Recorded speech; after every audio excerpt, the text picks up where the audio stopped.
গুৱাহাটীত আজি কেছ 680টা আছে অৰ্থাৎ কালি আৰু আজিৰ তুলনাত গুৱাহাটীত কোভিড কেছ মাত্ৰ 5টা বাঢ়িছে কিন্তু ৰাজ্যখনৰ অন্যান্য জিলাবিলাকত কোভিড সংক্ৰমিত হৈছে আৰু আজি আমি ৰাজ্যখনত 19টা কোভিড কেছ আমি পজিটিভ পাইছো আজি আমাৰ অসমত প্ৰায় 70,000 লোকক আমি ভ্যাকচিনেট কৰিছো আৰু এতিয়া আমাৰ হাতত ভ্যাকচিন 2.5 লাখ বাকি আছে আৰু আমি ভাৰত চৰকাৰক আমি ইয়াত বহিয়ে ভাৰত চৰকাৰৰ লগত কথা পাতিছো আৰু বেছি ভ্যাকচিনৰ কাৰণে তেওঁলোকক আমি ৰিকুৱেষ্ট কৰিছো আজিৰ দিনত আমাৰ হাতত 2.5 লাখ ভ্যাকচিন আছে আৰু এই ধৰণে যদি থাকে হয়তো আমি আৰু 4 দিন ভ্যাকচিন চলাব পাৰিম যেতিয়ালৈকে নতুন ষ্টক নাহে আৰু আমি ভাৰত চৰকাৰৰ লগত যোগাযোগ কৰিছো যে আপোনালোকে আমাক আৰু ভ্যাকচিন পঠাওক অহাকালি তেওঁলোকে আমাক জনাম বুলি কৈছে যে অহা সপ্তাহত কিমান তেওঁলোকে দিব পাৰিব তৃতীয়তে গুৱাহাটী মেডিকেল কলেজৰ ভিতৰত আইসিইউৰ ক্ষমতা বঢ়াবৰ কাৰণে আমি কিছুমান সিদ্ধান্ত লৈছিলো আজিৰ পৰা পিডব্লিউ ডিপাৰ্টমেণ্টে কাম আৰম্ভ কৰিব অহা 10 দিনৰ ভিতৰত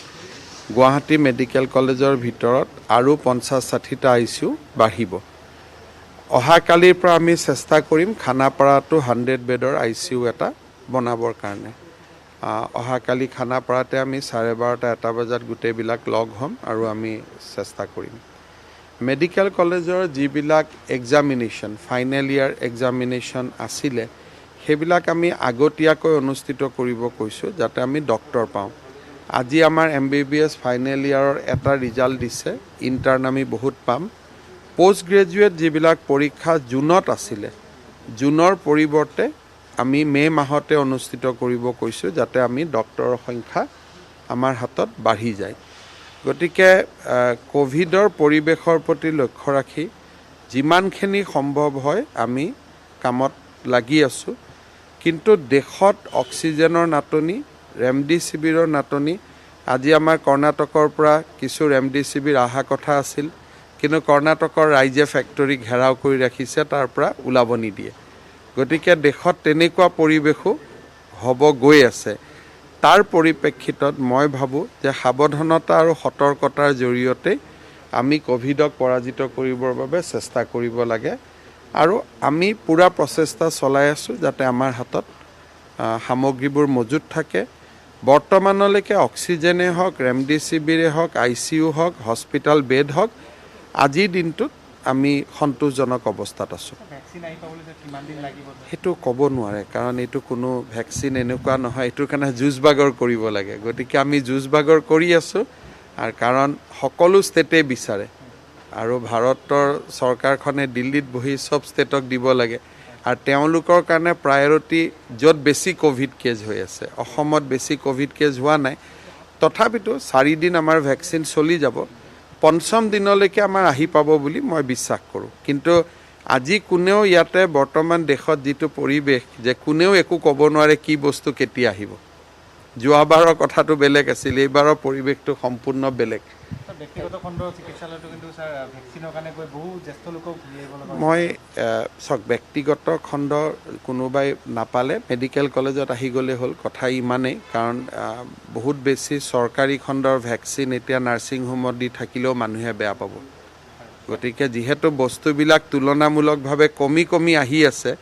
গতিকে আগত আমি নাৰ্ছিং হোমক দিছিলোঁ আমাৰ হাতত সাৰপ্লাছ থকাৰ কাৰণে লাহে লাহে সেইবোৰটো কমি যাব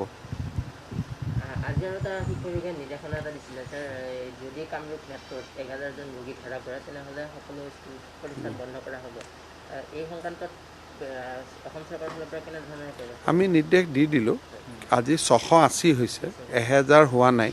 গতিকে এতিয়ালৈকে আমি স্কুল কলেজবিলাকত আমি পুৰা বন্ধ কৰিব যোৱা নাই 50% এটেণ্ডেঞ্চ ৰাখিছোঁ 1000লৈকে আমি এই কাৰণে ৰখিছোঁ কাৰণ একোখন স্কুল কলেজৰ ওপৰত বহুত মানুহৰ জীৱিকা নিৰ্ভৰ কৰে যেতিয়াই প্ৰাইভেট স্কুল এখন বন্ধ হৈ যাব তাৰ শিক্ষকসকলক কোনে দৰমহা দিব ইয়াত এইবাৰ কথাটো কি আছিল যে মানুহৰ জীৱিকাটো চলাই পেলাই বেমাৰ চাব লাগে এটা হোষ্টেল বন্ধ হৈ দিয়াৰ লগে লগে গুৱাহাটীৰ গোটেই পেয়িং হোষ্টেলবিলাক বন্ধ হৈ যাব তাৰ কৰ্মচাৰীয়েতো খাব লাগিব গতিকে জীৱন আৰু বেমাৰ দুইটাকে সন্তুলন কৰি আমি চলিব লাগিব নহলে মানুহটো নাখাই মৰিব কোভিডত নমৰিলে মানুহ নাখাই মৰিব গতিকে দুইটাৰ সন্তুলন এটা আমি কৰি আছো যে যদি 100 হয় স্কুল বন্ধ কৰক 1000 হলে গুৱাহাটীত বন্ধ হ'ব যিদিনাখনে বন্ধ হ'ব সিদিনাখনে পেয়িং হোষ্টেলত যিমান মানুহ চলে তেওঁলোকক আপুনি কোনে খোৱা দিব আৰু এনেকুৱা নহয় যে হোষ্টেল বন্ধ হৈ গ'ল ঘৰত গৈ কোভিড নহব সেইকাৰণে জীৱন আৰু জীৱিকা এই দুইটাৰ মাজত সন্তুলন কৰিব লাগিব যোৱাবাৰ কোভিডৰ পৰা আমি এইটো শিক্ষা পাইছো আৰু শিক্ষাটো আমি লৈ থাকিব লাগিব আৰু আজি যি ধৰণে গুৱাহাটীত কোভিড দুটা দিনত কমিছে ৰাইজৰ সহযোগত এনেকুৱাটো হ'ব পাৰে যোৱা অহা 10 দিনত কোভিড 200-100 লৈকেওতো নামি আহিব পাৰে সেইকাৰণে বন্ধ কৰি দিয়াটো এটা ব্ৰেভো যে বন্ধ কৰি দিলো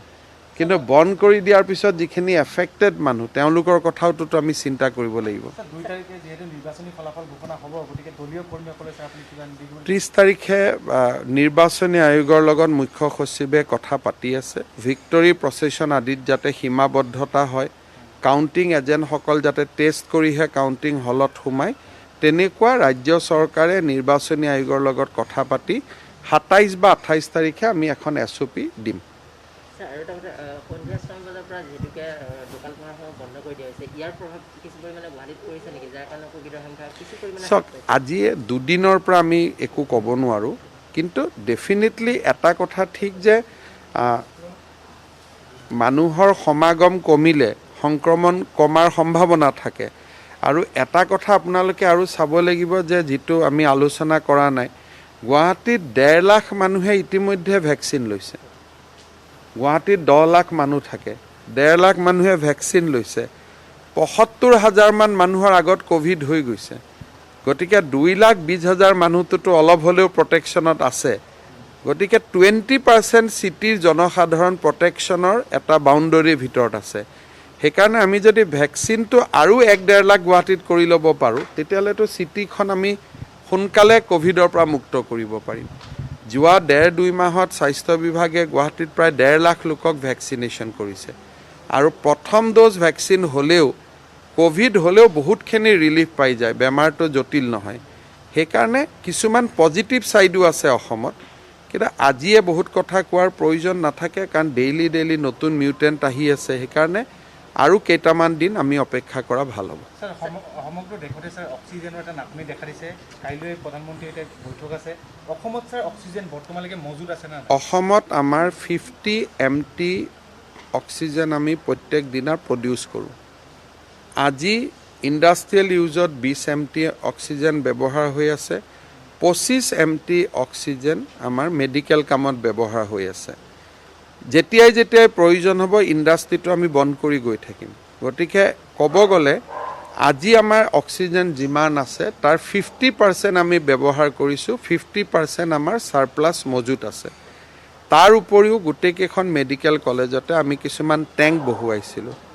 সেই ট্যাঙ্ক বিলাকতো আমাৰ 239 MT অক্সিজেন মজুত আছে গতিকে অহা 10 দিন অসমত অক্সিজেনৰ নাটনি নাই 10 দিনৰ পিছত কি হ'ব হেতু আমি ৰিভিউ কৰিব লাগিব সৰুসজাই খানাপাৰা ইতিমধ্যে এই কেইখনত সিটৰ কাৰণে আমাৰ ব্যৱস্থা গ্ৰহণ কৰিছে এই কামবিলাক কিমান শতাংশ আগবাঢ়িছে কামবিলাক হৈ আছে সববিলাক এতিয়া আজি আমি ৰেডি কৰি ললো হিঙিমাৰীত সোমাই গ'ল আয়ুৰ্বেদিকত সোমাই গ'ল যি ধৰণে পেচেণ্টৰ নাম্বাৰ বাঢ়িছে সেই ধৰণে আমি ইনষ্টিটিউট বিলাক খুলি আছো কাৰণ তাৰ কাৰণে ডক্টৰ লাগে নাৰ্ছ লাগে কোনোবা এখন হস্পিটালত কাম কৰি থকা ডক্টৰ নাৰ্ছে লৈ আহিব লাগিব সেইকাৰণে প্ৰয়োজন নোহোৱালৈকে আমি ডিস্টাৰ্ব কৰা নাই স্যাৰ 2 তাৰিখে স্যাৰ জাৰে চৰকাৰ নাহক কিয় যথেষ্ট প্ৰত্যাহ্বানৰ সন্মুখীন হ'ব সেয়া হয়তো স্যাৰ আপুনিও বুজি পাইছে জাৰে চৰকাৰ নাহক আমি চেষ্টা কৰিছো যাতে 2 তাৰিখলৈকে ভাল পৰিবেশ এটা হ'ব পাৰে যাতে 2 তাৰিখে চৰকাৰখনে আহি প্ৰত্যাহ্বান ল'ব নালাগে গতিকে যিমানখিনি কষ্ট কৰিব লাগে এই 10 দিনত আমিয়ে কৰিছো যাতে নতুন চৰকাৰখনে যাতে জনসাধাৰণৰ ভাল কথা চিন্তা কৰিব পাৰে বেমাৰ আজাৰৰ পৰা দূৰত যাব পাৰে গতিকে আমাৰ সকলোৰে চেষ্টা থাকিব যে ভাল চৰকাৰ এখন হওক যাতে এই ধৰণৰ কথা চিন্তা কৰিব নোৱাৰি অসমৰ বিকাশৰ কথা চিন্তা কৰিব পাৰে